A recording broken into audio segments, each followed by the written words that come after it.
ati ngiye nta role nta kina biterwa koko se ntayo wakina ntayo utakina nese mbigusubiremo ntayo utakina ntayo nta kina ubu se director yanditse script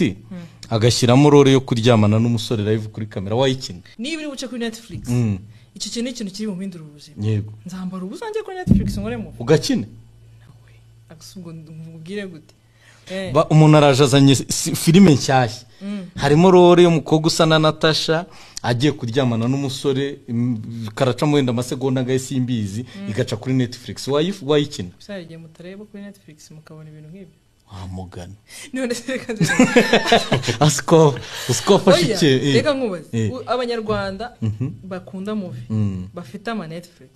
wabona no mutari wareba harya ni 365 wamukura yacagaho buri kanya kuryo mugeraga n'amatsi bayireba bihishe ntibabivuga ariko barayireba so what wagakina we nta n'ikibazo nanjya kukubaza ubwo nta kunde kaniganire